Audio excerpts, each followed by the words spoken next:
Jadi nanti yang mengisi materi ada 3 orang, saya, Bu Sartina, nanti kebutuhan dasar manusia dan keyakinan kelas atau sekolah.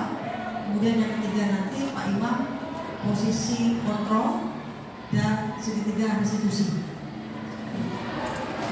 Jadi tentang budaya positif.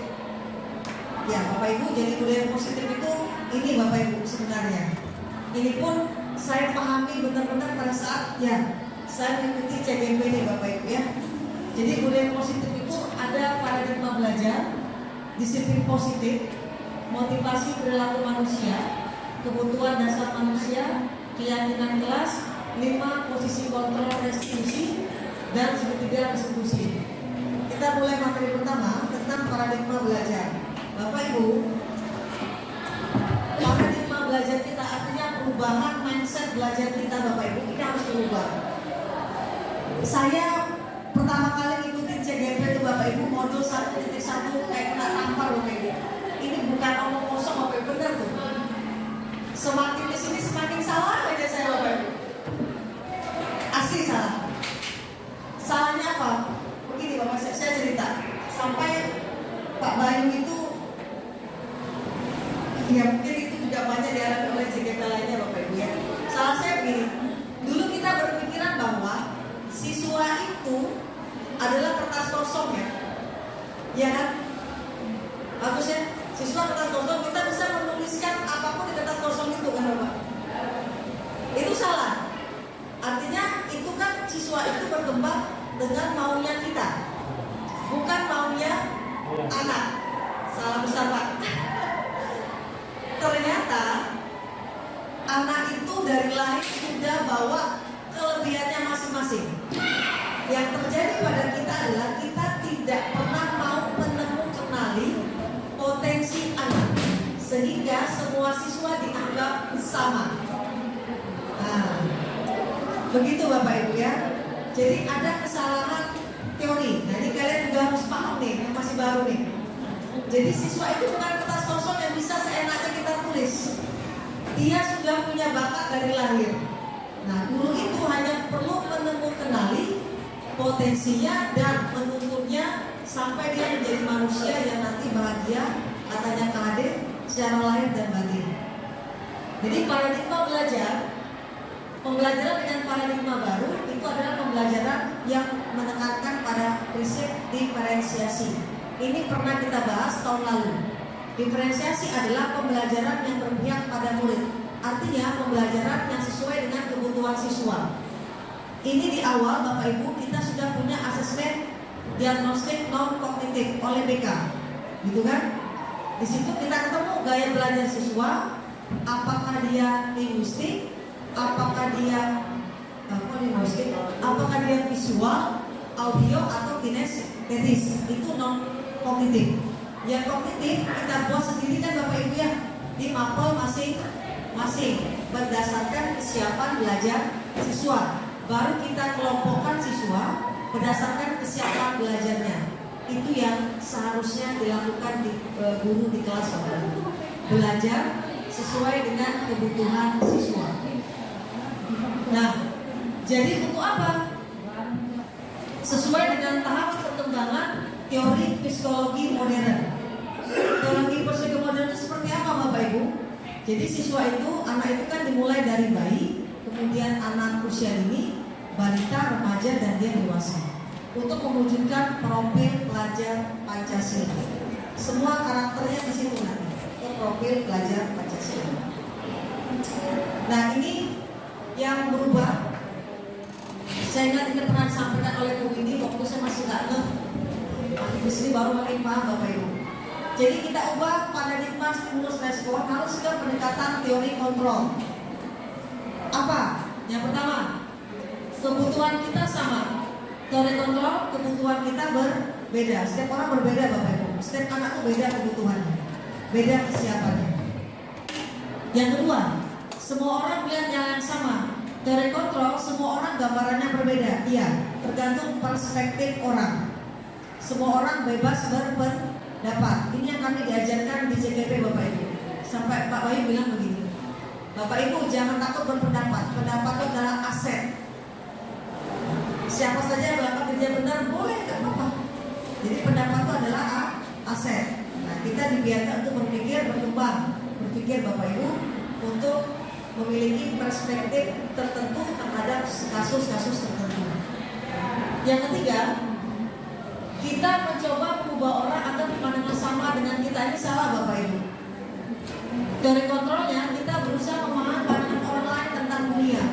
Jadi betapa perbedaan itu nomor satu wasik.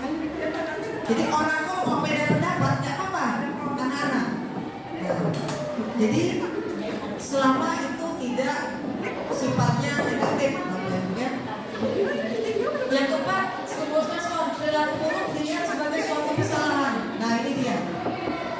Ini yang sering kita lakukan. Dari kontrolnya, semua perilaku memiliki tujuan. Pasti ada tujuan, ada alasan tertentu. Kemudian yang kelima, orang lain bisa mengontrol saya. Nah, ini yang kadang-kadang kita egonya tinggi. Teori kontrol, kita itu hanya bisa mengontrol diri kita sendiri Bapak Ibu. Kita nggak bisa maksain orang supaya sesuai kehendak kita. Nggak bisa Bapak Ibu ya. Itu kita paham betul. Orang itu berkembang sesuai dengan maunya kita, nggak bisa. Nah, jadi kita harus ingat, kita itu satu-satunya orang yang bisa kita kontrol hanyalah diri kita sendiri. Karena kameranya. Kemudian stimulus respon, saya bisa mengontrol orang lain. Nah ini, kita di sini Bapak Ibu ya, kita tidak bisa mengontrol orang lain, nggak bisa. Nah, yang ketujuh, pemaksaan ada pada saat bujukan gagal. Nah, biasanya kita ujung-ujung dulu, nggak benar juga tuh. Kita di sini kolaborasi dan konsensus menciptakan pilihan-pilihan baru. Perlunya kolaborasi, perlunya kesepakatan.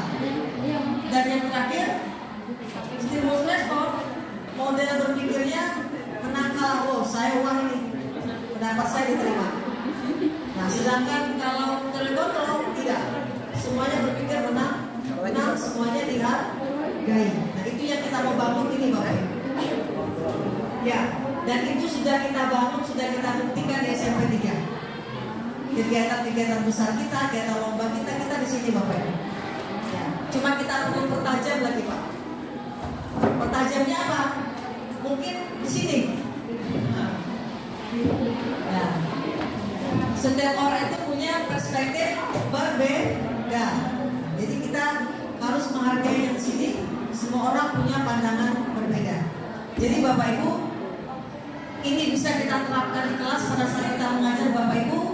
Setiap anak itu punya adalah pribadi yang unik, ya Bapak Ibu ya. Nah saya juga dulu mengajar di IPA tuh harus wajib IPA 100. Padahal nggak semua bosik anak-anak itu bisa di IPA, kan kasihan dipaksakan. Padahal dia bahasa Indonesianya hebat. Nah, kita hormati itu, kita hargai dia. Nah, sama juga kemarin itu sampai saya juga pernah minta siswa menghafal sampai mati-matian rumus itu. Nah, ternyata dia tidak bisa. Oh, ternyata dia hebatnya di PJOK. Saya dihargai di PJOK-nya. Nah, kita hanya perlu menumbuhkan apa yang jadi potensinya, itu yang kita push, kita dorong. Kemudian, nah, yang kedua disiplin positif. Nah, Bapak Ibu sekarang saya tanya, Bu Dwi, apa itu disiplin? Pas lagi makan. Kan pendapat sudah salah. Iya. Pendapat sudah salah. Pendapat itu aset. Aset itu ada aset. Disiplin itu mengikuti semua aturan yang ada di sekolah, apapun itu, jadi harus diikuti ya. Makasih. Pak Agus, disiplin. Pendapat adalah aset. Disiplin itu kesadaran. Itu tanpa ada paksaan. Selesai. Ya, makasih. Bagus sekali. Luar biasa nih. Pertama dulu Pak Ibu. Yang satu menjelaskan disiplin secara ya, mengikuti aturan. Yang satunya sudah mengatakan disiplin positif, kesadaran diri Bapak Ibu. Kesadaran diri. Sekarang saya tanya, Bapak Ibu kalau apa itu ya, naik motor pakai helm kan? Untuk apa?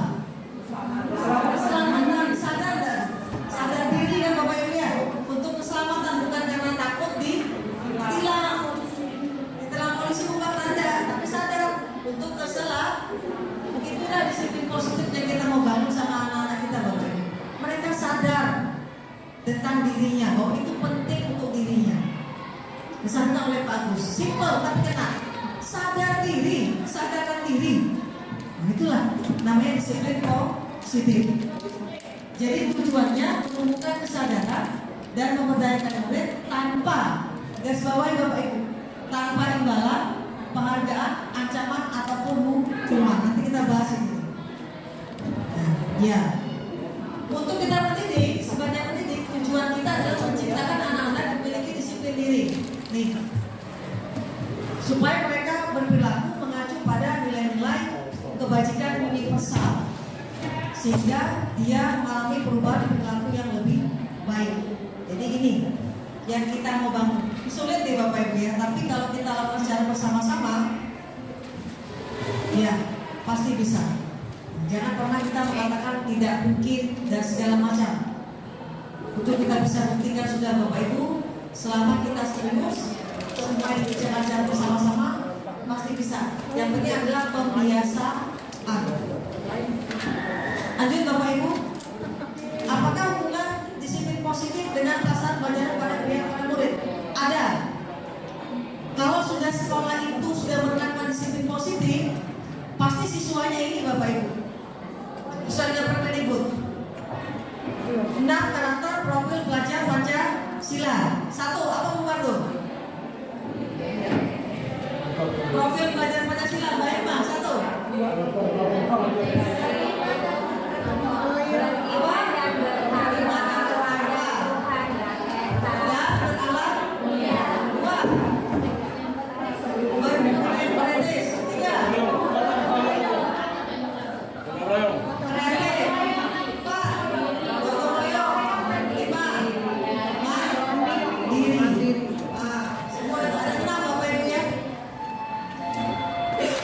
Jadi siswa itu semua goalnya nanti untuk yang kurikulum merdeka semua diarahkan ke sini Bapak.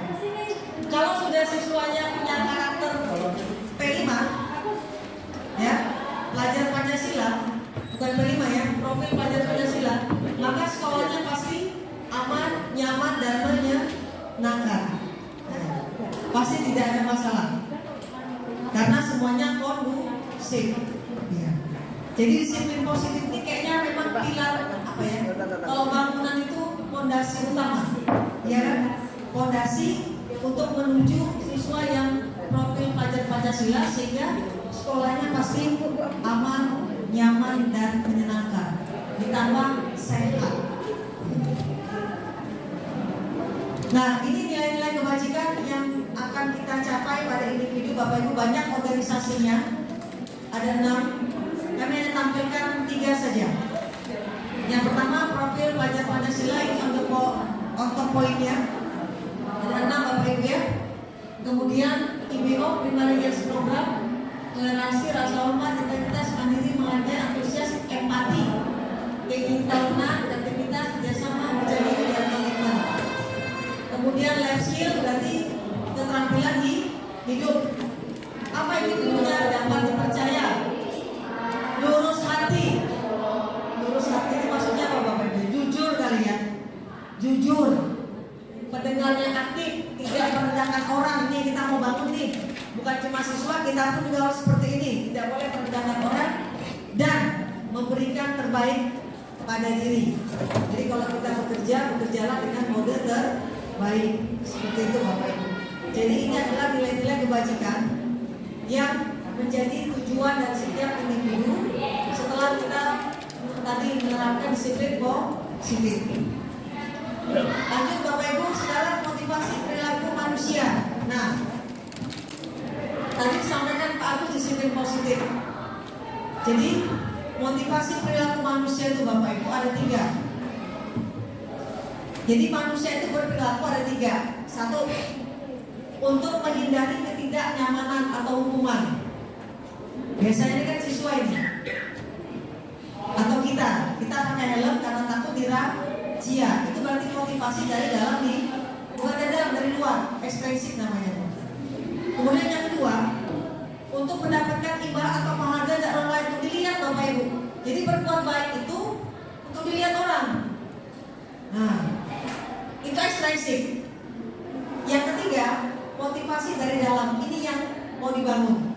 Apa? Untuk menjadi orang yang kita inginkan, untuk menghargai diri kita sendiri dengan nilai-nilai yang kita percaya. Tadi contohnya, kita pakai helm itu bukan untuk mentaati lalu lintas, tapi untuk keselamatan diri kita sendiri, kita sadar. Itu namanya motivasi intrinsik Bapak Ibu. Motivasi yang dibangun oleh dari dalam diri sendiri. Jadi segala sesuatunya kalau kita berperilaku, berbuat apapun, diharapkan arahnya ke sini Bapak Ibu ya. Bukan karena takut hukuman atau ingin mendapat suatu penghargaan dari orang lain. Ya, karena kalau kita nomor 2 akan capek sendiri Bapak Ibu. Kenapa saya bilang capek? Kita capek kerja keras kok nggak ada yang hargai ya, nggak ada yang bilang bagus segala macam. Tapi kalau kita bekerja dengan ikhlas, tadi karena ada kepuasan tadi dengan diri sendiri, kan saya karena inginnya seperti ini.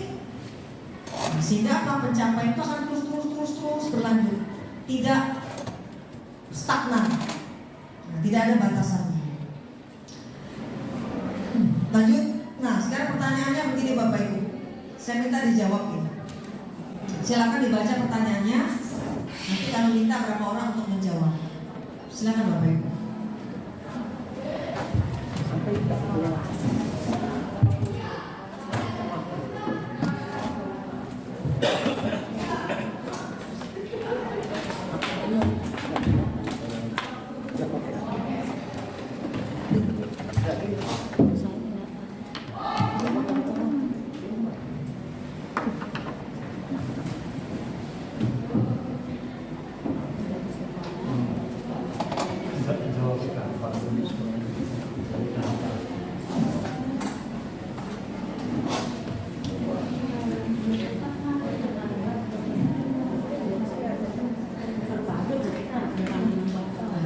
Baik Bapak Ibu, ada yang mau menjawab? Karena kebiasaan aja. Yang lain? Siapa? Pak Agus, silakan Pak Agus. Nomor 1.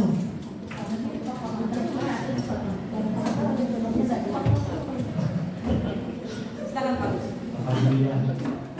Ya, itu pertanyaan kalau setelah tidak ada aturan atau teguran pakai pasal untuk bawahnya, bagaimana dengan kondisi kita? Dan selama alhamdulillah kita masih sehat.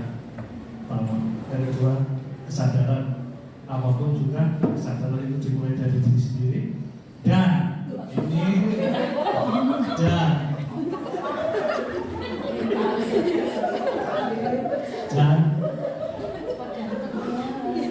ini pribadi saya, oke, awal dari saya. Kalau kita masuk ke suatu ranah, itu memang tujuan kita untuk mengabdi, ya, itu bukan suatu beban, tapi memang suatu kewajiban. Jadi ya, kembali pada tadi disiplin positif, disiplin tadi kebiasaan itu aja. Terima kasih bagus. Oke, sah. Mantap jadi panutan. Ada lagi? Ya. Terima kasih. Iya. Mungkin kita balik ya dengan kondisi kalau kita di rumah. Jadi kalau di rumah tidak ada aturan, ya bagaimana kondisi keluarga kita. Jadi anggaplah sekolah itu rumah besar. Kalau di rumah kecil aja kita tidak ada aturan, bagaimana dengan kondisi di sekolah? Itu saja. Balik ke diri sendiri ya. Ya. Ada lagi yang mau memberi tanggapan? Pak Bato, silakan.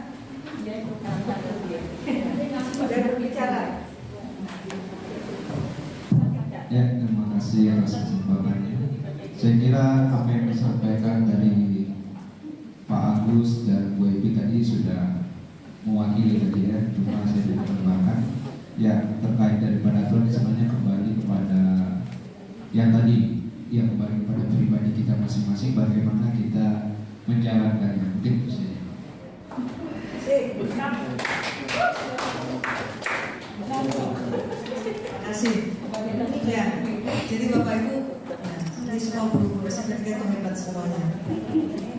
Saya pikir kita tuh semuanya berbuat karena memang kita dalam diri kita Bapak Ibu ya ada rasa tanggung jawab kepada siapa? Kepada anak-anak, kepada diri kita.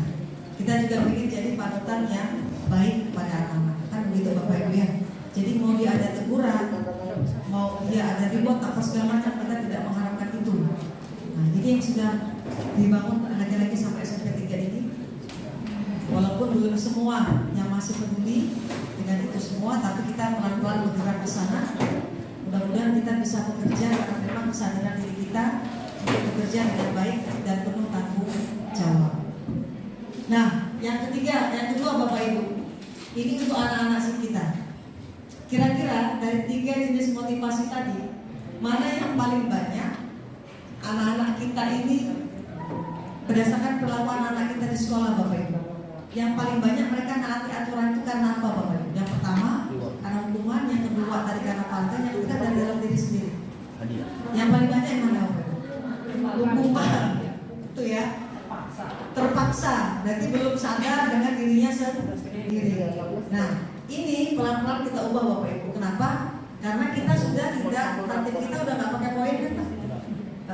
Kita semua pakai disiplin positif. Nah, nanti kita tawarkan ya Bapak Ibu, mungkin nanti ketika siswa kita melakukan kesalahan, nanti kita penerapannya pada segitiga institusi.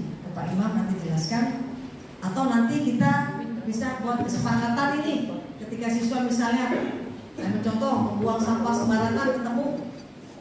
Tadi saya bilang ditegur 3 kali, nggak mempan. Misalnya kita buat kesepakatan, siswa disuruh membawa bunga.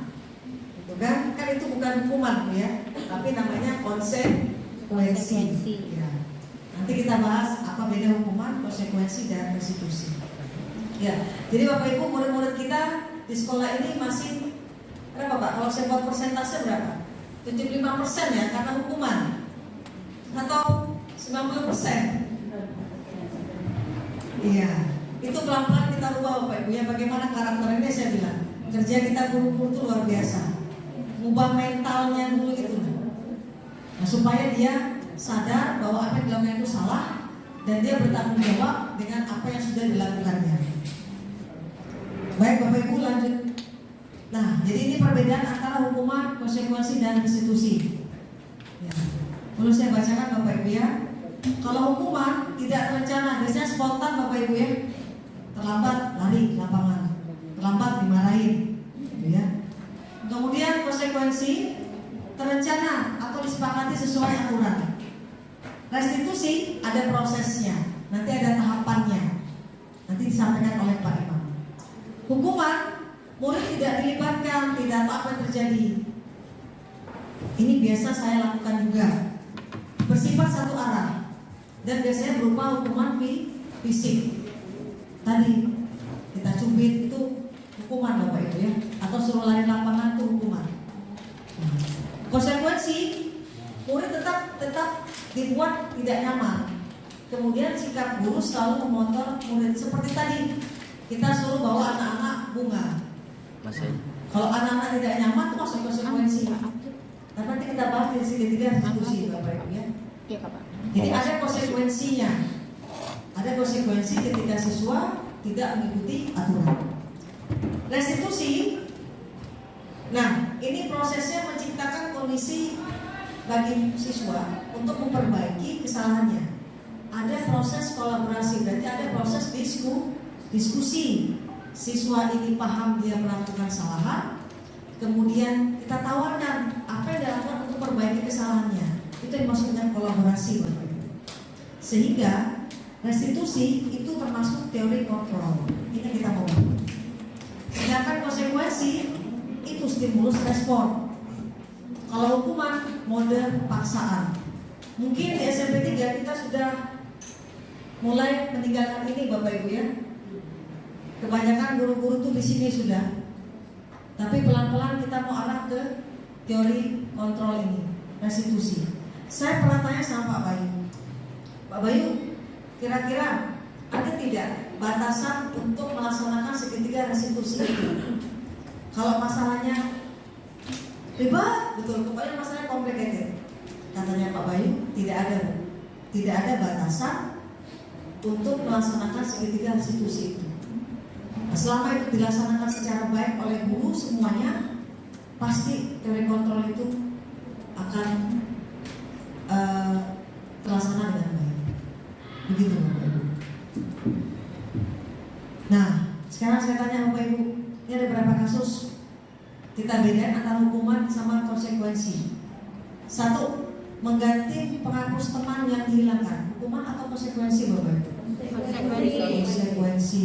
Dua, berdiri di tengah lapangan upacara karena datang terlambat. Kita nggak pernah sudah di Bapak Ibu ya? Saya pikir tidak pernah sudah ini ya, kalau terlambat berdiri di lapangan bendera itu tidak pernah ya? Iya. Kalau berdiri sendiri sama-sama berdirinya, cuma kan dipisahkan terlambat, itu ya memang seharusnya juga. Itu berarti masih hukuman ya? Hukuman itu kan? Kita pelan-pelan bergeser rumah ya. Baik. Yang ketiga, merapikan sapu dan alat pel yang jatuh karena tersenggol saat belajar istirahat. Konsekuensi. Yang keempat, mencatat 200 kalimat hukuman, tinggalkan. Yang kelima, membersihkan WC sekolah karena tidak rumah tugas. Hukumannya tidak pernah Bapak Ibu ya? Ya, tidak pernah Bapak Ibu ya. Ya. Jadi begini Bapak Ibu. Jadi saya pernah kemarin tuh berbagi sama teman yang di SD. Berbicara kasar Pak, tapi dianggap gak hukuman Pak. Itu konsekuensi anak-anak. Ketika buat kesepakatan kelas, ketika ketahuan berbicara kasar atau kotor, mereka disuruh memukul mulutnya 25 kali dengan mengucapkan astagfirullahaladzim, istighfar. Kita bilang itu bukan hukuman kamu. Enggak, kan sudah kesepakatan sama anak-anak. Nah, tapi so kita berdebatlah di situ kalau bisa dihindari karena itu berkaitan dengan fisik walaupun untuk dirinya sendiri. Kalau sistem BEM-nya selama ini saya kalau anak-anak mengeluarkan kata bodoh, anjing dan sebagainya saya denda seluruh dia. Tapi kembali ke uang kas mereka. Sudah kesepakatan Ibu? Itu hukuman atau konsekuensi? Konsekuensi yang disepakati bersama. Bapak. Yang jelas kita yang tadi hukuman itu berupa fisik dan kebanyakan hanya satu arah. Guru yang nentuin, nah itu hukuman. Tanpa ada sama sekali diskusi dengan siswa. Saya tuh barusan Ya, silakan. Barusan ini terjadi. Saya tadi kan di lapangan banyak sampah. Setiap anak-anak yang berdiri ada di situ saya pungut sampah. Ternyata ada yang tiba-tiba anjing, gitu nah Bu. Ya, yang bagian nonton tidak saya bekerja. Sini langsung kami terlihat sampah, suruh pungut sampah dari dosa. Itu hukuman atau sampah? Hukuman atau konsekuensi itu Bapak Ibu? Langsung spontan. Hukuman ya. Nah, tapi kalau konsekuensinya begini, berarti itu disampaikan siswa. Kalau dia berbicara kotor ataupun tidak baik, hukumannya atau konsekuensi adalah Anda disuruh mengamungut sampah. Itu dikomunikasikan di awal, disepakati. Berarti dibuat lagu pada waktu kita anak-anak itu. Boleh. Dikultur kali Bu ya. Supaya jangan kalau ditambah sedikit dibilang sampah, gitu kan? Sementara yang lain kan itu semua. Nah, itu dia. Makanya saya bilang kita ini harus berjalan sama-sama satu visi. Kalau cuma satu yang bergerak, yang lainnya nggak gerak ya sama. Tadi ya, jadi kita pelan-pelan mengubah dari stimulus respon ke teori kontrol supaya nanti punya kesadaran diri. Ya, nanti Bapak Ibu, bentuk reward. Ternyata memberikan penghargaan yang positif tidak selalunya juga benar Bapak Ibu ya, atau baik.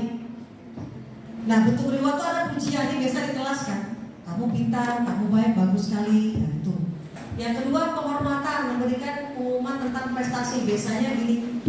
Nah, ini biasa kita kan Pak ya, anak-anak berprestasi kita panggil kan ke depan, gitu kan, kita kasih dia penghargaan. Tujuannya apa? Untuk memotivasi siswa lain untuk juga membuat prestasi, gitu kan, memberikan penghargaan ke anak lah atas segala prestasi yang sudah dicapainya. Bawa ke depan, atau kita buat student of the month, gitu ya. Jadi pelajar terbaik bulan ini. Nah, itu siapa? Bisa. Dan yang B, memberikan kekuasaan atau keistimewaan untuk melakukan sesuatu.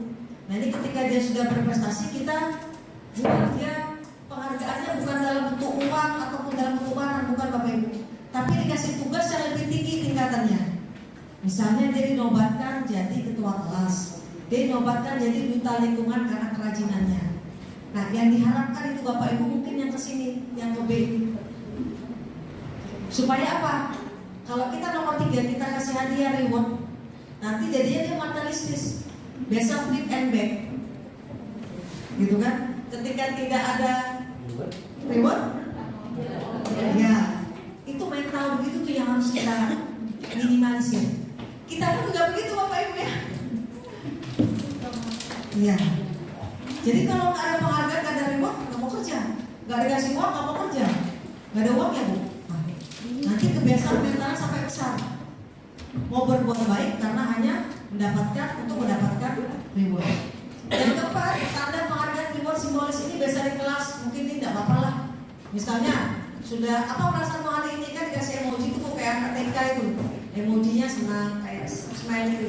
Itu kan biasa dipakai kan? Ya kasih emoji smile, kasih emoji senang. Hanya mengungkapkan perasaannya ketika berada dalam suatu lingkungan. Nah, jadi reward itu, Bapak Ibu, kita sebisa mungkin kita arahkan ke sini. Jadi ketika siswa itu ada yang memiliki perilaku yang baik lah gitu, nah kita kasih tugas dia yang sedikit menantang buat dia, supaya dia merasa wah saya ternyata dipercaya oleh sekolah untuk mengurusin masalah sampah. Saya dilombakan di duta lingkungan. Jadi pekerjaannya lebih berat. Itu lebih diharapkan ke situ ketimbang kita berikan reward atau penghargaan pada yang bentuknya barang. Nah, ini Bapak Ibu tadi, penghargaan itu bisa jadi bentuk lain dari hukuman. Kenapa? Karena hanya efektif pada jangka pendek. Negatifnya itu Bapak Ibu, menimbulkan persaingan, menghukum bagi yang tidak mendapatkan. Jadi apa ya? Ya jadi ada iri lah gitu ya, mematikan kreativitas, kecewa bila tidak mendapatkannya, kemudian ketergantungan jangka panjang. Jadi dia hanya mau berbuat baik ketika ada sesuatu yang dia dapatkan. Nah, ini yang perlu pelan-pelan kita ubah mindset. Ya, baik Bapak Ibu, demikian untuk dari saya. Sampai sini ada pertanyaan Bapak Ibu, kita diskusi saja. Tadi kita bilang pelan-pelan kita ubah paradigma SMP 3. Saya pikir seluruh guru SMP 3 ini luar biasa semuanya. Kita tingkatkan lagi menahan diri kita, menganggap bahwa semua orang punya pendapat masing-masing. Kita bekerja dengan mode terbaik karena memang tadi kesadaran diri kita ingin bekerja sesuai dengan mode terbaik. Ada yang mau disampaikan Bapak Ibu? Cukup? Baik, terima kasih. Selanjutnya kita masuk ke keyakinan kelas dan kebutuhan dasar manusia. Ini penting sekali Bapak Ibu, karena ternyata orang itu kalau melakukan kesalahan ketika kebutuhannya tidak terpenuhi, nah nanti dibawakan oleh Bu Sarina. Silakan Bu Sarina. Ya, terima kasih atas kuliah. Sebelum saya lanjutkan, mungkin biar konsentrasi kembali di saya, kita bikin dulu. Bikin, ya konsentrasi saja Bapak Ibu. Ada beberapa pertanyaan. Cluenya itu dunia itu bulan. Ya, cluenya itu dunia itu bulan. Ya, dunia itu bulan ya Bapak Ibu ya. Udah pantun.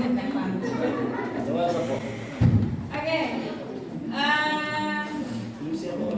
Kalau 1 itu 0. Kalau 10 itu 1. Satu. Udah mulai dari bintang udah mulai. Ada di TikTok. Kalau 19 itu satu. Kalau 189 Satu, dua, empat. ya 108. Terus ada yang nonton TikToknya nih. Biasanya suka dengan TikTok itu ya.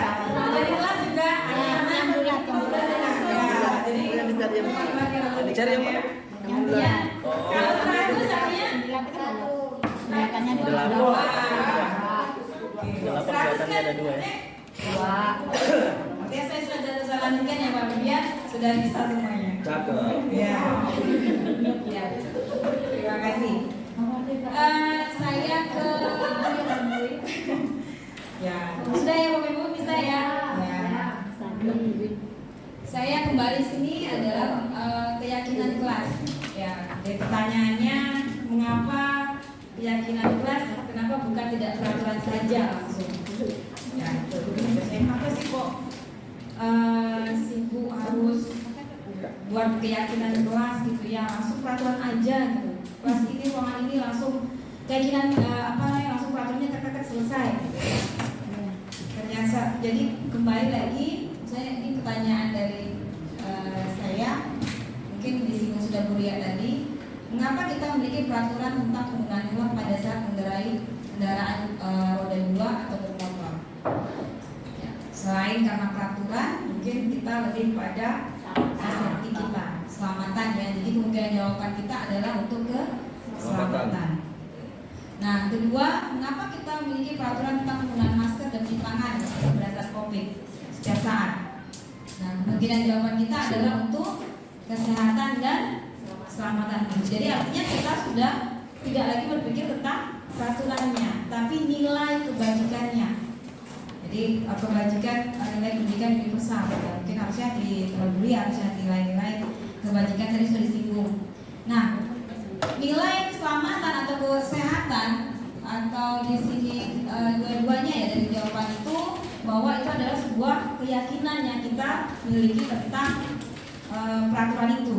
Nah, jadi nilai kebajikan di sini adalah nilai yang disepakati secara tersirat dan tersurat, lepas dari latar belakang suku, negara, bahasa maupun agama. Ya. Nah, nilai kebajikan di sini seperti keadilan, kehormatan, peduli, integritas, kejujuran, pelayanan, keamanan, kesabaran, tanggung jawab, mandiri, berprinsip, keselamatan, dan sadar dan lain. Masih banyak Bu, termasuk profil Pancasila kita termasuk nilai-nilai kebajikan. Ya, jadi banyak ada yang macam-macam lah ya. Itu juga contohnya. Nah, coba. Nah, jadi coba kita isi di sini Bapak Ibu ya, kita coba untuk jawab. Kita coba untuk jawab bersama. Ya. Kita dibantu Bu Lia ya. Sama-sama, jadi berdasarkan nilai kebajikan yang kita baca tadi, kita lihat. Ini silakan kita, misalnya di dalam kelas kita kembalikan barang ke tempatnya. Nilai kebajikan apa yang kita masukkan? Tanggung jawab. Disiplin. Terus? Tanggung jawab. Tanggung jawab. Boleh? Terus yang kedua, dilarang mengganggu orang lain. Masuk nilai kebajikan apa? Tenggang rasa. Tenggang rasa, saling menghormati, Ya. Saling menghargai. ya, saling menghormati.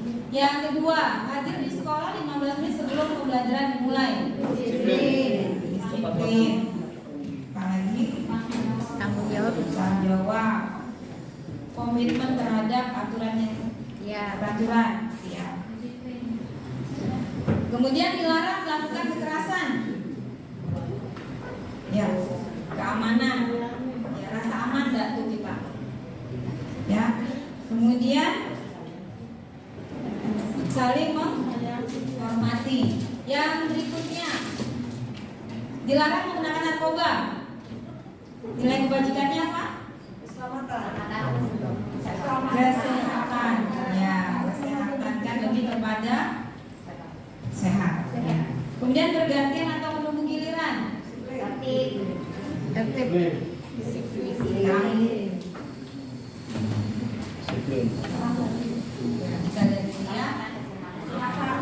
dilarang merokok, kesehatan. Ya, menemani orang lain juga Bapak Ibu. Jadi merokok itu bisa mengganggu orang lain.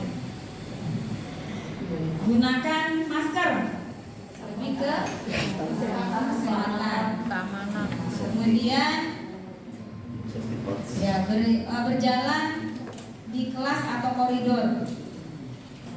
Nilai apa? Kalau dia berjalan di atas atap, selamat. Bukan itu lah koridor itu ya. Ya, oke. Di sana kita cek. Ya jawaban kita kira-kira bagaimana Bapak Ibu? Ya, ternyata ini jawabannya kita dari atas. Ya, jadi kembalikan barang ke tempatnya.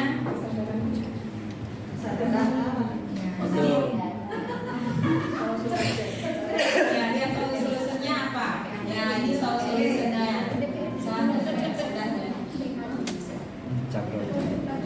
Ya, ya dari awal ya. Kembalikan barang ke tempatnya itu nilai kebajikannya nilai bertanggung jawab. Kemudian dilarang mengganggu orang lain, itu saling menghormati. Hadir di sekolah 15 menit sebelum pelajaran itu menghormati orang lain dan komitmen. Kemudian dilarang melakukan kekerasan, itu keamanan dan saling menghormati. Dilarang membawa narkoba, itu kesehatan, sudah benar kita ya. Bergantian atau bergiliran, itu menghormati orang lain atau berempati. Kemudian dilarang merokok, itu kesehatan dan menghormati orang lain.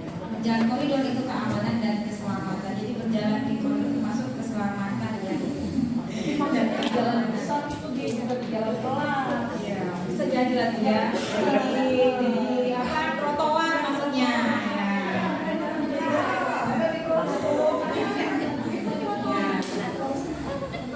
Maksudnya itu kan kalau jalan di pinggir kan, jalan di depan. Ya. Jadi ya. Ya, jadi intinya ya kita mengajarkan anak-anak bahwa aturan itu lebih kepada nilai kebajikannya. Ya, dan kembali mungkin kelasnya dekat laut kan itu. Ya. Belum tahu ya itu kelasnya yang dingin kayak apa ya.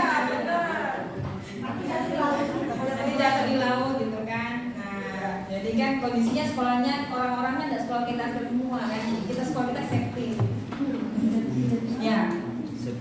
Safety ininya lah ya dibanding kelas. Oke, nah pembentukan atau keyakinan kelas. Jadi tadi sudah latihan, paling tidak sudah ada nilai kebajikan yang sudah kita perkenalkan yang itu juga ke siswa. Jadi keyakinan kelas atau sekolah. Kita untuk keyakinan kelas aja dulu ya. Jadi keyakinan kelas bersifat lebih abstrak daripada peraturan yang lebih rinci dan konkret. Kemudian keyakinan kelas berupa pernyataan yang universal. Kemudian pernyataan keyakinan kelas senantiasa dibuat dalam bentuk kalimat-kalimat positif. Kemudian kelas hendaknya tidak terlalu banyak, jadi supaya diingat oleh warga kelas. Kemudian keyakinan kelas itu sebaiknya sesuatu yang dapat diterapkan di lingkungan kita. Ya lebih kecilnya ya lingkungan kelas. Kemudian semua warga kelas hendaknya ikut berkontribusi dengan menyampaikan pendapat, ya bersedia meninjau kembali keyakinan kelas dari waktu ke waktu. Jadi nggak harus permanen Bapak Ibu ya. Kemudian prosedurnya mungkin Bapak Ibu mungkin sudah ada yang saya lihat sudah ada beberapa kelas yang sudah membuat gitu ya Bapak Ibu. Jadi saya menyampaikan saja prosedurnya secara umum saja. Nah, kemudian yang pertama mempersilakan warga kelas atau murid dalam kelas untuk mencurahkan pendapat tentang peraturan yang disepakati di kelas atau di sekolah. Mencatat semua masukan para murid atau warga sekolah di papan tulis atau di kertas besar atau poster.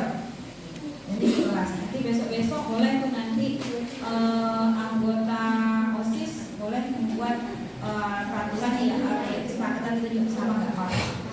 Nah, kemudian dari kalimat-kalimat yang negatif kita ubah menjadi positif. Contohnya Jangan berlari di kelas atau koridor, kita bisa lihat perjalanan di kelas atau koridor. Jadi dihindari Bapak Ibu.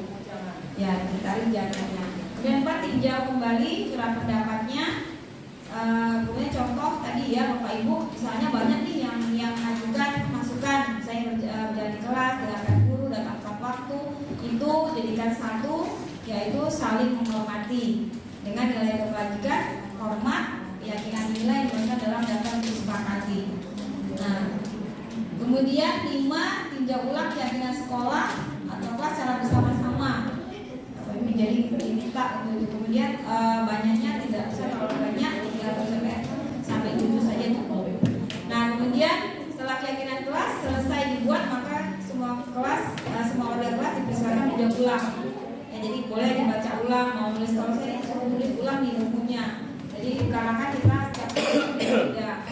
Nah, kemudian biasanya juga kalau berbeda kelas, berbeda juga usulan mereka.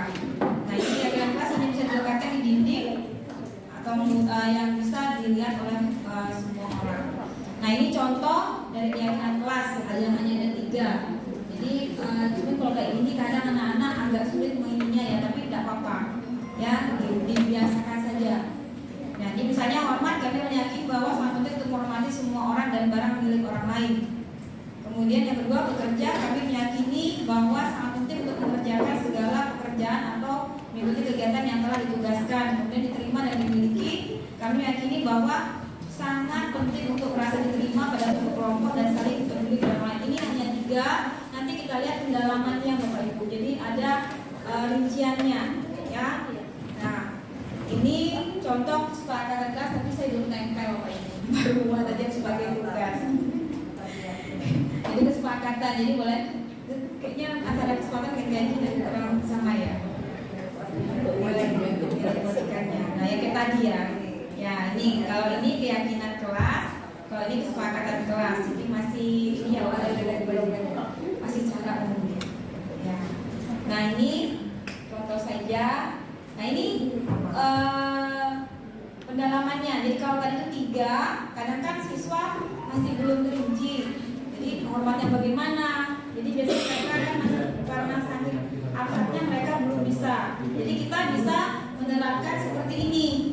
Misalnya kegiatan dengan menggunakan tabel T dan tabel Y. Jadi misalnya di sini adalah tabel T. Jadi misalnya hormat tadi, ya. Jadi kita bisa rincikan seperti ini, biar tahu lebih paham anak-anak itu misalnya hormat ini yang seperti apa. Misalnya tampak seperti, artinya kelihatan seperti yang seharusnya ya Bapak Ibu.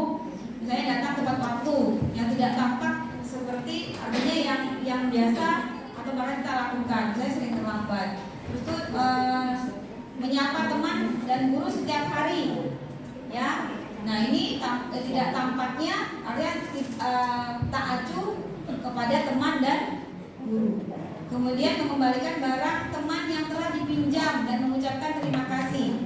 Nah, yang terjadi adalah tidak mengembalikan barang temannya dan meletakkan sembarangan sehingga hilang, dia tidak tahu saya.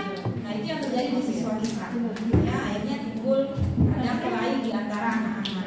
Nah, kemudian bekerja dan menyimak guru. Nah, yang kelihatan tidak mendengarkan guru dan ya, menyerahkan tugas tepat waktu, tugas tidak diberikan atau dikumpulkan. Nah, kemudian memberikan hasil terbaik untuk asal-asalan mengerjakan tugas saja. Jadi ini kalau memang kayak yang 3 tadi sepakat di awal, ya keyakinan kelasnya bisa kita rincikan seperti ini juga. Kemudian rasa diterima dan dimiliki, melibatkan semua anggota kelompok, kemudian memunculkan salah satu teman. Jadi ada temannya yang tidak teman, yang baru. Kemudian memberikan kata-kata atau komen-komen yang membesarkan hati bila teman kita berhasil. Nah, ini marah atau iri, karena ada yang omongannya itu yang jadi yang tidak tampak ini ya, itu yang terjadi di anak-anak. Kemudian tabel Y. Nah, ini tabel yang di tabel T. Jadi ini kalau tabel Y ada 3, terlihat, terdengar, dan berperilaku. Misalnya terlihat berempati terhadap perasaan orang lain. Kemudian memegang barang milik orang lain hanya dengan izinnya, mendengarkan dengan bersama, sentiasa berbuat baik atau berbagi,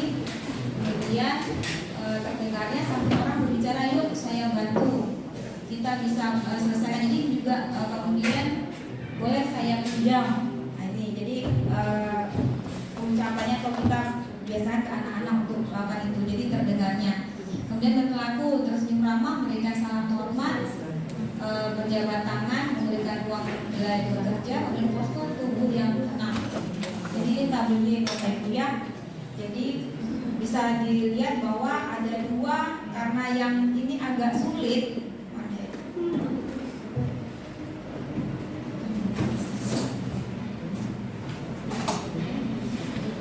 Ya, harusnya dia keyakinan kita ini nanti bisa supaya lebih rinci kita bisa menggunakan tabel T dan tabel D untuk memperinci apa kira-kira yang hormat itu yang bagaimana, yang bekerja yang bagaimana, yang rasa terima dimiliki ada yang bagaimana. Nah, mungkin yang satunya lagi ya kebutuhan hidup yang Pak Ibu ini ya 5 kebutuhan dasar manusia. Ya 5 kebutuhan dasar manusia. Kalau yang tadi keyakinan kelas, sekarang 5 kebutuhan dasar manusia. Ya di sini ada 5 kebutuhan dasar manusia. Yang pertama bertahan hidup atau survival, kemudian penguasaan, rasa kasih sayang dan diterima, kemudian kesenangan, kebebasan. Ini tidak bisa dipungkiri bahwa kita semua pasti itu ini, ya. Nah, seluruh tindakan manusia memiliki tujuan tertentu. Semua yang kita lakukan itu punya tujuan, ya. Semua yang kita lakukan adalah usaha kita untuk mendapatkan apa yang kita inginkan. Nah, kemudian di sini pertanyaan pematiknya, ya silakan Bapak Ibu dibaca.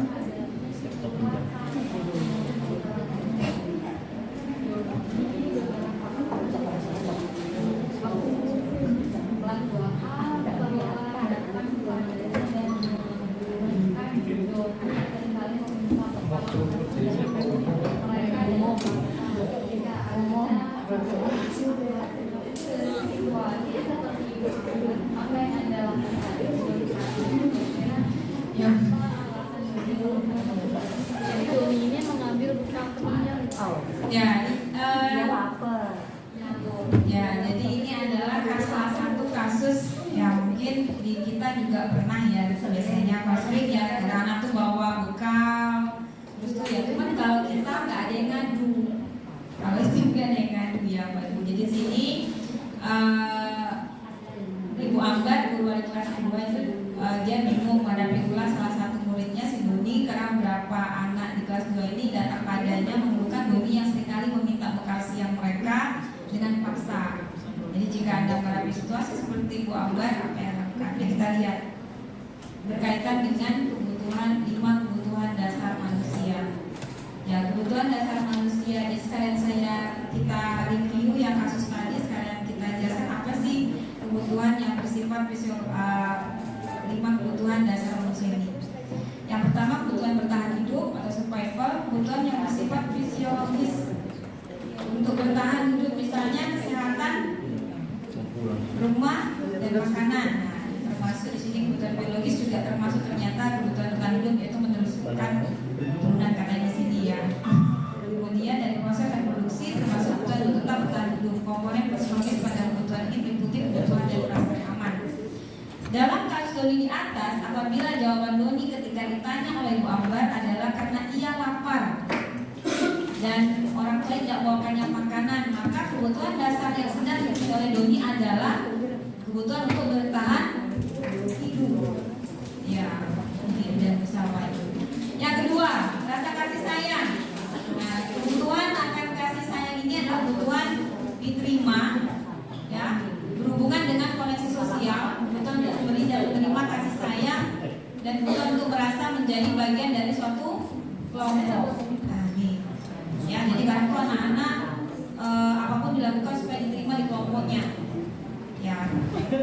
Kadang kalau temannya ikut, walaupun dia nggak merokok, ikut hisap ya supaya diterima dengan kelompoknya. Dalam kasus di atas, apabila Doni menjawab bahwa alasannya mengambil bekal temannya karena dia merasa tersenang dengan temannya, jadi memperhatikannya. Jadi di sini tujuannya supaya nanti dia dipanggilan orang tua. Jadi panggilan orang tua, jadi memberitahu orang tuanya sehingga orang tuanya jadi memperhatikan dia. Maka kebutuhan dasarnya dari Doni adalah kebutuhan kasih sayang dan rasa diterima. Jadi kayak cari perhatian, ya, karena dia nggak diperhatikan orang tuanya, sehingga dia melakukan sesuatu di sekolah. Kemudian kalau gurunya memanggil orang tuanya datang, ternyata itu adalah untuk memenuhi rasa kebutuhan untuk diterima, ya, atau kasih sayang orang tuanya. Ya, aku udah dari imam sudah, ya. Oh iya. 3, penguasaan kebutuhan atau penguasaan. Nah, ini kebutuhan di atas berhubungan dengan kekuasaan mencapai suatu, menjadi kompeten, menjadi terampil, diakui atas prestasinya, didengarkan dan memiliki rasa harga diri. Dalam kasus di atas, Doni adalah merasa hebat karena temannya jadi takut, ya, jadi takut. Jadi dia merasa berkuasa atas temannya. Jadi kadang dianggap sebagai ya, kepala geng, ya. Jadi ternyata itu kebutuhan bukan pilihan. Keempat, kebebasan, kebutuhan akan pilihan. Nah ini anak-anak itu cenderung ya bebas menentukan pilihannya. Dia tidak tahu sama orang lain. Jadi contohnya ini, Doni merasa bosan dengan bekal yang diberikan ibunya.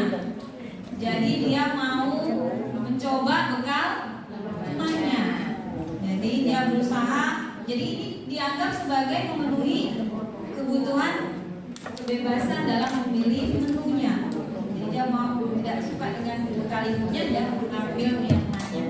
5, kesenangan. Jadi siapa yang tidak dengan butuh dengan kesenangan? Semua orang senang. Yang butuh kesenangan. Kebutuhan untuk senang. Kebutuhan akan kesenangan adalah kebutuhan untuk mencari kesenangan, bermain dan tertawa. Jadi siapa yang tidak butuh dengan hal semua itu, pasti semua butuh. Di atas, dalam kasus di atas bahwa Doni ternyata suka iseng.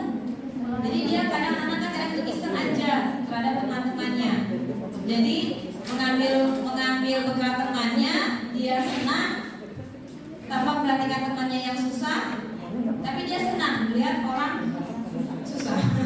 Tapi itulah kebutuhan senangnya, itulah dia. Ya Bapak Ibu, ya nih. Ya, selain kasus itu tadi ada kasus yang lain. Ya, di sini seorang anak kelas 3 SD begitu tiba di rumah setelah sekolah, dia menangis mengadu pada ibunya bahwa dia benci terhadap ibu lagi, gurunya yang di sekolah. Nah, ya bila Anda di sini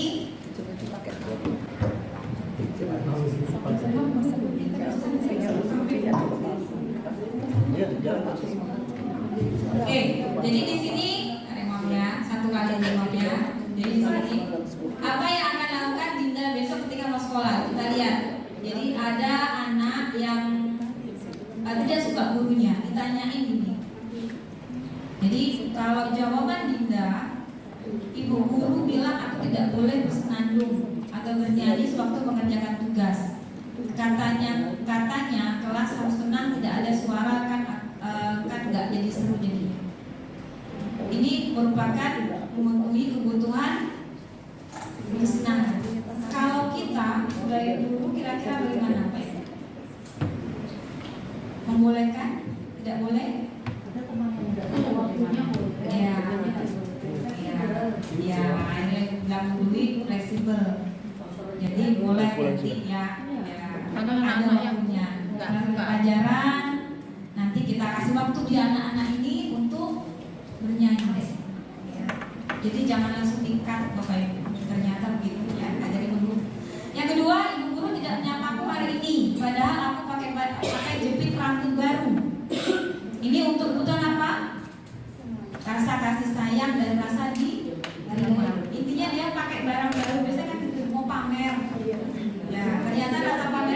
tujuannya perhatian. Jadi ini disebut bukan perhatian dan sebagainya, tapi kasih sayang. Iya. Iya. Iya. Nggak anu ya. Nggak ganti-ganti. Apa?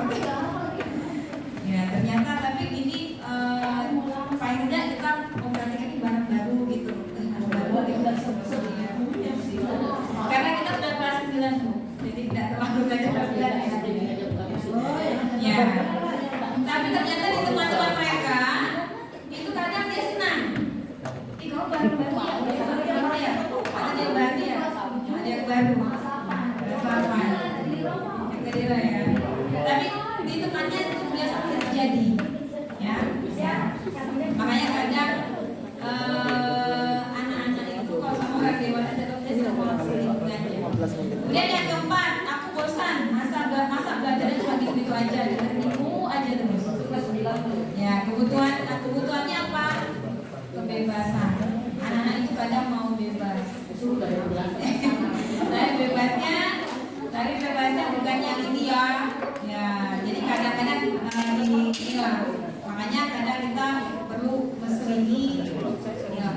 Nah terus aku sebab gambarku tidak rapi, maka ibu guru tunjukin ke teman-teman depan kelas. Ini kebutuhan kekuasaan.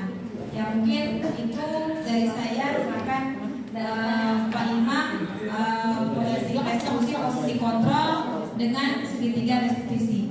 Ya. Bapak Ibu ya.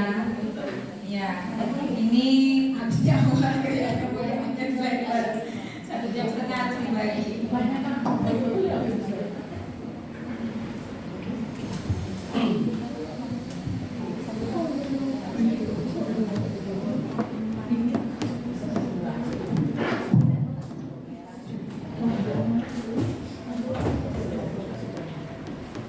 Baik Bapak Ibu, Assalamualaikum warahmatullahi wabarakatuh.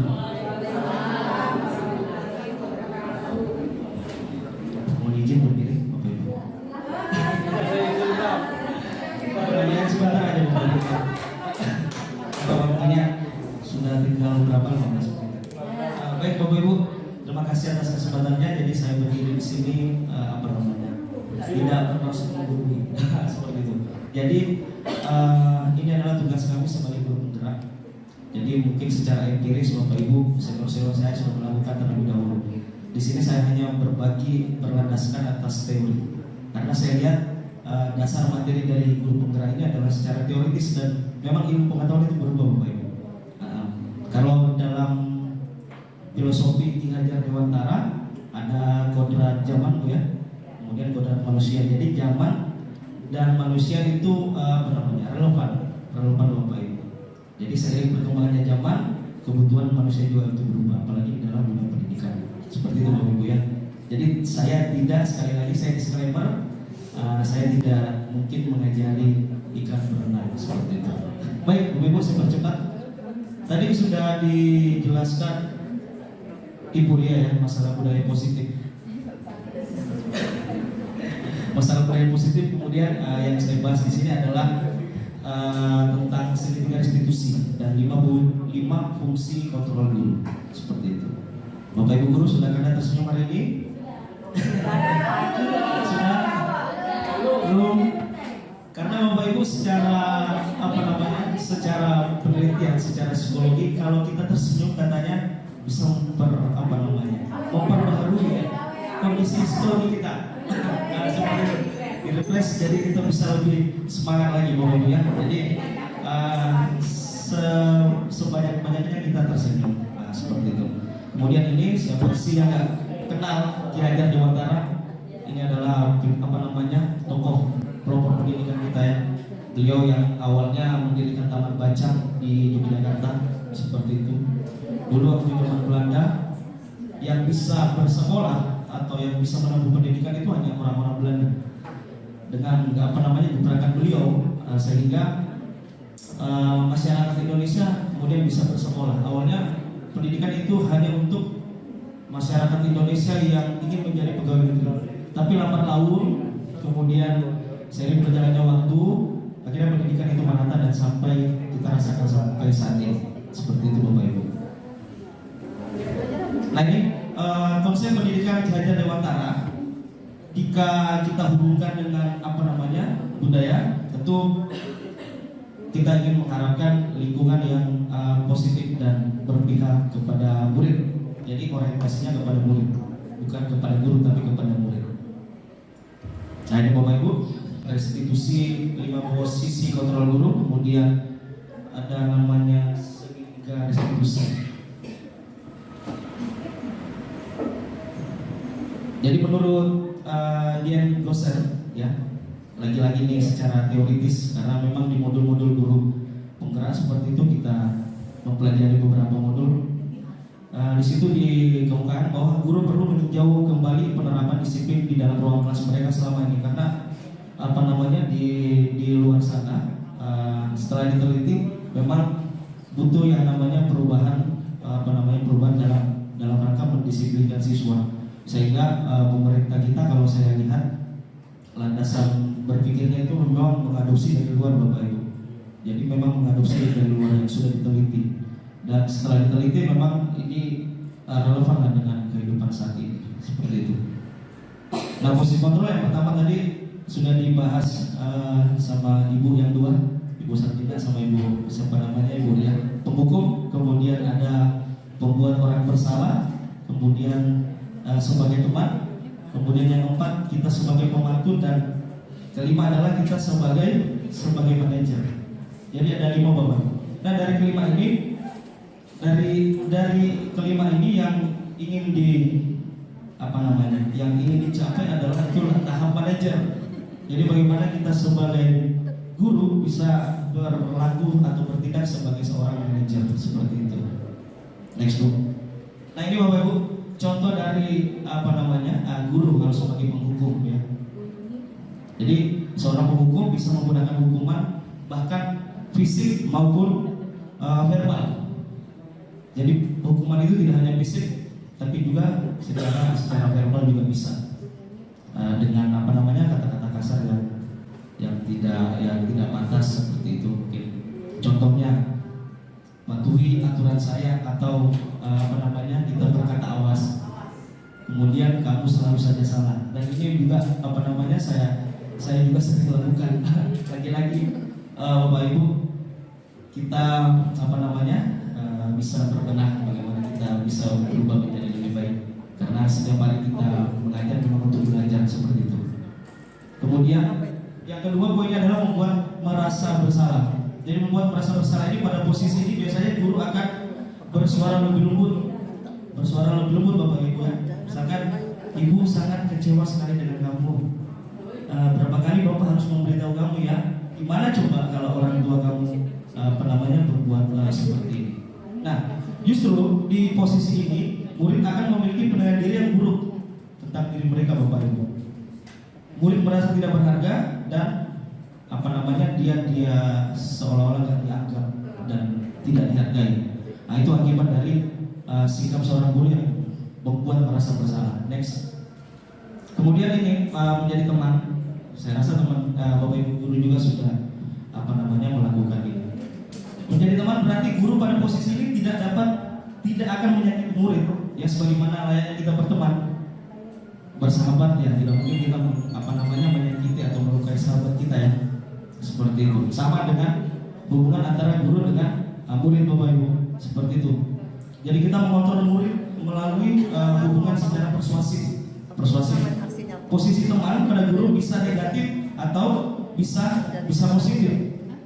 Cuman dampaknya adalah hal dari posisi teman ini, bila suatu saat guru tidak membantu siswa, maka siswa tersebut pasti akan merasa kecewa. Karena itu tadi Bapak Ibu, selama ini kita berteman dan dianggap dekat dengan murid. Ketika suatu waktu guru tidak membantu siswa tersebut, maka siswa tersebut akan merasa kecewa. Seperti itu, ya Bapak Ibu. Next Ibu. Kemudian yang posisi sebagai pemantau berarti mengawasi, ya, mengawasi. Contohnya, misalkan pertanyaan yang sering kita ajukan kepada anak-anak, peraturannya apa yang telah kamu lakukan, kemudian sanksi dan Konsekuensinya apa? Ini yang disampaikan tadi Ibu Ria. Berarti posisi yang seperti ini adalah kita terlibat menjadi posisi pemantau. Seperti itu Bapak Ibu. Next. Nah ini yang saya tadi sampaikan Bapak Ibu, posisi manajer adalah posisi terakhir, posisi yang kita harus upayakan sebagai layaknya seorang guru. Jadi kita harus bertindak sebagai manajer. Posisi manajer adalah posisi di mana guru berbuat sesuatu bersama murid, berkolaborasi. Jadi ada diskusi, ada kolaboratif. Sama tadi yang disampaikan Ibu Sartina. Jadi keyakinan kelas atau peraturan kelas, dulu namanya peraturan, sekarang diganti keyakinan Ibu ya. Jadi keyakinan kelas itu tidak lahir dari satu pihak Bapak Ibu. Jadi antara guru dengan siswa itu harus diskusi keyakinannya seperti apa, peraturannya seperti apa. Nah kemudian jadilah guru menjadi seorang manajer seperti itu. Contoh, misalkan seorang manajer berkata, apa yang kita yakini, kalau ada anak-anak yang melanggar, apa yang kita yakini, nah perasaan minggu lalu kita sudah buat aturan seperti ini. Nah nanti siswa tersebut akan merefleksikan dirinya. Oh iya Pak, saya ingat, saya tidak akan mengulangi lagi. Nah, seperti itu. Nah ini untuk keyakinan kelas. Kalau kemarin saya sudah terapkan sederhana di kelas-kelas yang saya ajar, saya coba buat keyakinan kelas. Jadi kalau ada yang melanggar, saya kembali mengingatkan. Oh iya Pak, saya ingat. Nah, maaf Pak, seperti itu. Next. Nah ini tadi pada akhirnya dari posisi kontrol guru kita akan sampai kepada tahap manajer Bapak Ibu. Mulai dari penghukum, pembuat orang bersalah, teman memantau manajer. Nah yang gagal tadi sudah disinggung Bu Ria juga. Identitas gagal itu kalau kita sebagai penghukum, pembuat merasa orang bersalah, itu berarti ada di fase identitas gagal. Kalau yang berhasil indikatornya kita sebagai teman atau kita sebagai pemantau. Cuman ini balasannya hanya ingin mengharapkan imbalan, ya, hanya ingin mengharapkan imbalan. Jadi sesuatu orang mau berbuat dan ada imbalannya. Tapi ini termasuk sukses juga. Tapi yang lebih sempurna yang ingin manajer. Jadi guru bertindak sebagai manajer, yaitu bisa menghargai diri sendiri, anak-anak mampu bertanggung jawab, kemudian nilai-nilai kebaikan yang ada di dalam dirinya mereka bisa temukan sendiri dengan cara tindakan-tindakan reflektif dari guru. Seperti itu Bapak Ibu. Mungkin ini materi pertama, kemudian materi yang kedua, next yang segitiga restitusi. Segitiga restitusi ini Bapak Ibu pendekatan penerapan disiplin positif. Jadi memang di modul itu ada memang ada bagannya, gambarnya bentuk segitiga. Memang ada ya. Makanya dikatakan segitiga restitusi. Kalau restitusi yang biasa kita dengar adalah apa ya? Pengembalian pajak ya. Pengembalian pajak atau kerugian atas pajak. Cuman kalau restitusi di dalam dunia pendidikan yaitu pendekatan yang baik dalam rangka mendisiplinkan siswa. Expo. Bapak Ibu, sebagai seorang guru dan dalam pendekatan disiplin, ketika murid Anda melakukan kesalahan, tindakan mana yang akan Anda lakukan? Nah, saya bertanya kepada Bapak Ibu, mungkin ada yang bisa jawab. Kira-kira yang mana? Menunjukkan kesalahannya dan meminta yang melihat kesalahan yang baik, mengatakan kamu seharusnya tahu, kemudian mengingatkan, bertanya dan mengkritik. Bapak Ibu guru yang pernah dilakukan yang mana?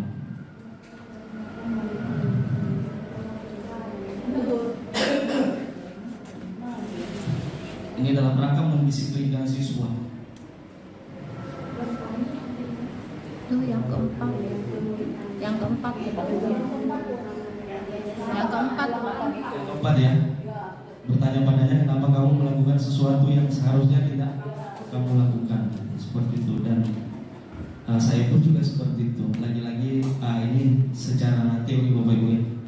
Jadi hanya sebagai referensi, tapi memang harapannya ya guru berubah secara perlahan-lahan seperti itu.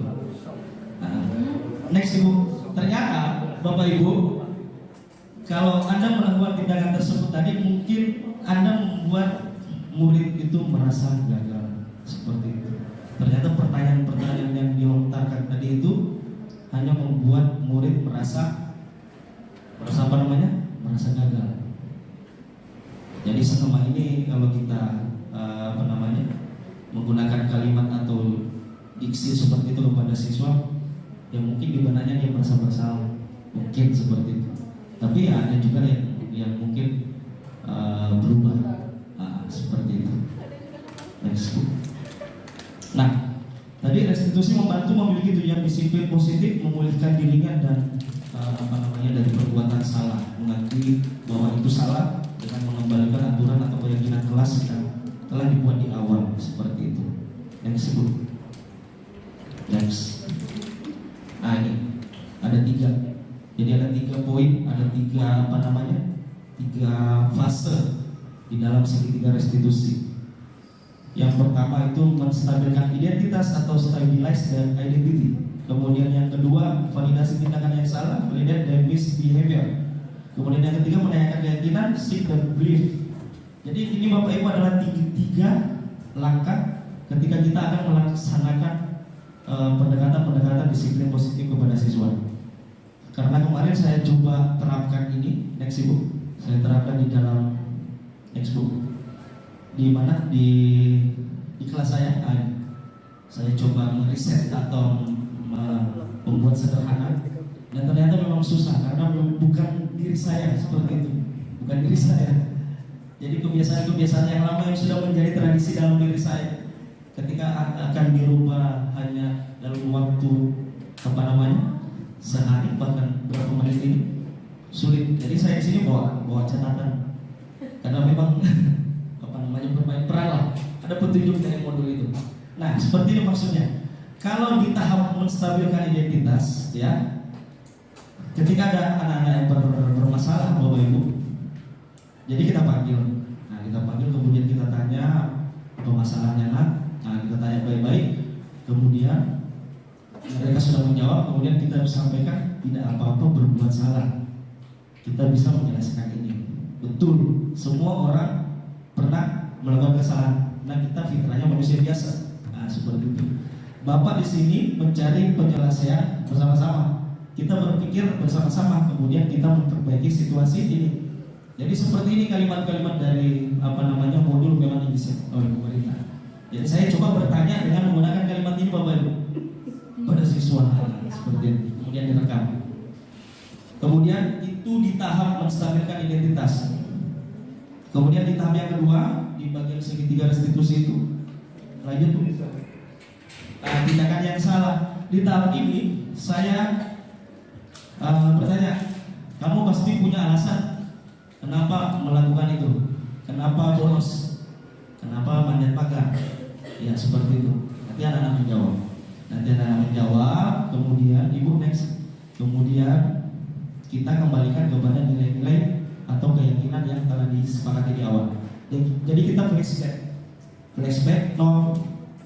Ternyata kamu melanggar nilai-nilai yang telah disepakati di awal. Kira-kira nilai apa yang dilanggar? Nah, nanti anak-anaknya menjawab, oh nilai ini Pak, nilai itu Pak, nilai tata tertib mungkin, nilai tidak bertanggung jawab, nilai disiplin. Nah, itu nanti mereka yang menjawab sendiri. Kemudian secara tidak langsung siswa tersebut mengevaluasi dirinya sendiri. Seperti itu. Jadi ada 3 tadi Bapak Ibu, menstabilkan keadaan, kemudian menanyakan keyakinan, kemudian yang kedua tadi tindakan yang salah. Jadi Bapak Ibu, ciri-ciri atau yang membedakan, apa sih yang membedakan sebenarnya antara hukuman dan restitusi? Cara mendisiplinkan yang biasa dengan restitusi itu apa bedanya? Karena dari segi nama memang beda. Cuman kalau di restitusi itu ada polanya, ada triknya, rumusnya yang bagian sedikit tadi itu. Jadi setiap kita menghadapi siswa yang bermasalah, kita sampaikan 3 rumus tadi Bapak Ibu. Iya. Kita menanyakan, menstabilkan, kemudian yang kedua memvalidasi tindakan yang salah, kemudian yang ketiga yaitu kita kembalikan ke aturan-aturan yang ada. Seperti itu Bapak Ibu ya. Mungkin itu Bapak Ibu. Mungkin itu yang bisa saya sampaikan, mudah-mudahan bermanfaat. Tidak ada garis yang tak retak, mohon maaf. segala kekurangan saya juga manusia biasa. Assalamualaikum.